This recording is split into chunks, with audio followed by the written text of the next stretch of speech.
Welcome back to Justice. Former Alaska Governor Sarah Palin ends the CPAC festivities today with a bang. Her speech an inspiring call to action for all conservatives. Take a listen. Hope and change. Yes, we can. It became, no, you can't. No, you can't log on to the website. No, you can't keep your health care. No, you can't make a phone call without Michelle Obama knowing. This is the third time this week you've dialed Pizza Hut delivery.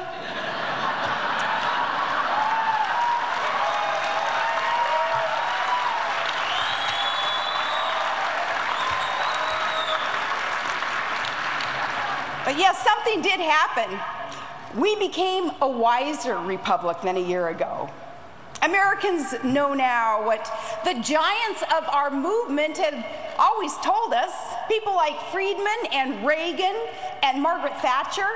They always said, there ain't no such thing as a free lunch. There is no free birth control. There's no free phone. There's no free doctor visits. There's no free Fritos. There's no free ride. Someone pays, someone always pays. And if you don't know who that someone is, it's probably you. Ted Cruz, he had a clever way of doing it too. Dr. Seuss. Who'd have thunk? Who'd have thunk?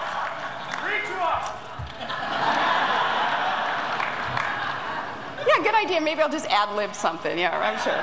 Okay. But there he was reading it on the floor of the Senate, and through airwaves, he was telling his kids, I'm thinking of you. Thinking of all our kids. And I have 5 kids. I have 5 kids, so reading Green Eggs and Ham over all those years to each one, you know, man, you totally have it memorized by the time, especially by the time Trig was born. So I had to spice it up a bit. And little Trig, lucky little fella, his bedtime story, now it goes something like this.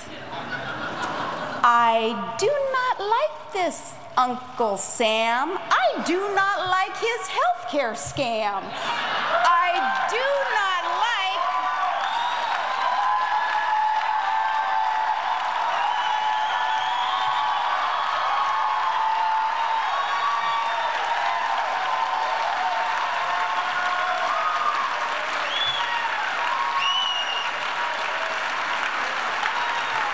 Oh, just you wait. I do not like these dirty crooks or how they lie and cook the books.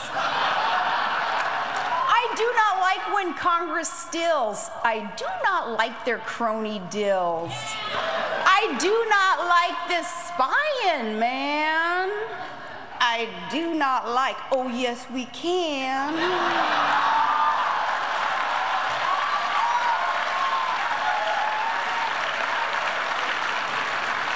I do not like this spending spree. We're smart, we know there's nothing free. I do not like reporter smug replies when I complain about their lies.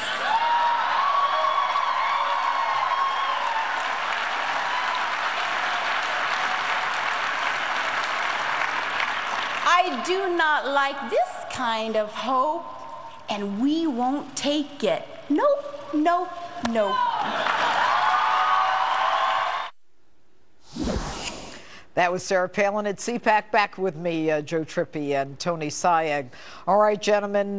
Joe, starting with you, what did you think of Sarah Palin's speech on this free ride and taxpayers footing the bill?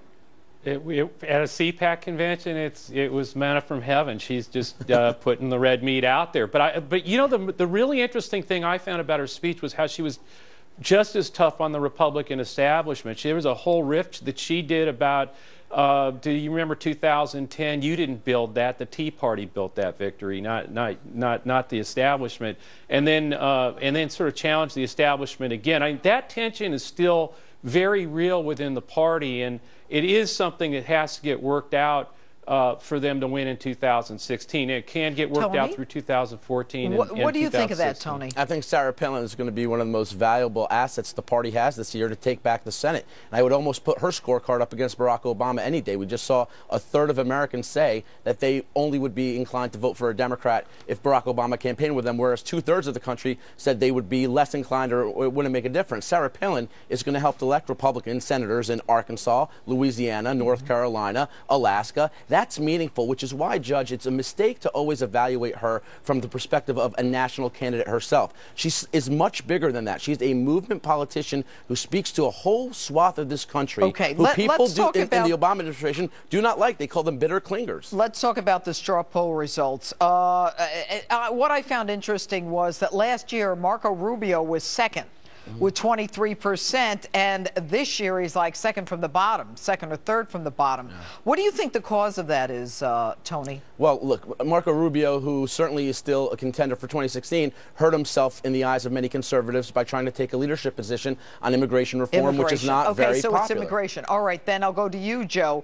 Ron Paul, 2 years in a row, #1 at CPAC. Is he going to be the candidate in 2016? Rand Look, Paul. I I'm think, sorry, Rand. Right, yeah, right. I think, yeah. Again, the size of his victory was strong, 31%. Yeah. I think. Yes. So, and no one was really close to him after that. So, look, I think it was a strong showing for him. Rubio, and Chris Christie are three of the people I'd be the most worried about as a Democratic strategist of all those who spoke today.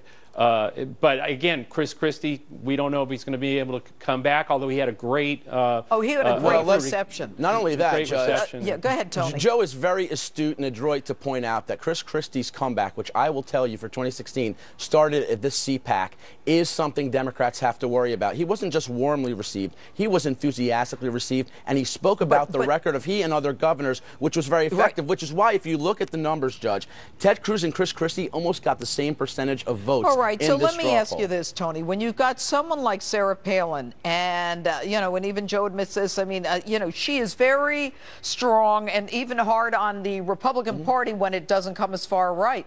Chris Christie is going to run into problems. Will a Sarah Palin endorse a Chris Christie? Well, I think Sarah Palin will endorse the Republican nominee. Whether or not she endorses him in a primary, I wouldn't necessarily make that bet. But, Judge, Chris Christie is offering conservatives an opportunity to see that when you elect Republican governors in states like Wisconsin, which are liberal states, Michigan, Ohio, Florida, New Jersey, and people see conservative principles in action become policy, they like them. That is the kind of model Joe, I think he runs on in 2016. Who's going to be the Democratic candidate, Joe? Well, I mean, look, if Hillary Clinton goes, she's like, you know, it doesn't look like there's going to be anybody stepping up to really challenge her, although there are some good people in the party. Right. I just don't see them making But what the if run. she doesn't, All right, Joe? Who do you got? Trippi, Tony Sayegh, thanks so much, gentlemen. Thanks, and coming Judge. up, a Malaysia Airlines flight disappears without a trace. Is terrorism to blame? We'll talk about that next. And vote in tonight's Insta poll. Who do you want to run for president in 2016? Facebook or tweet me at Judge Jeanine.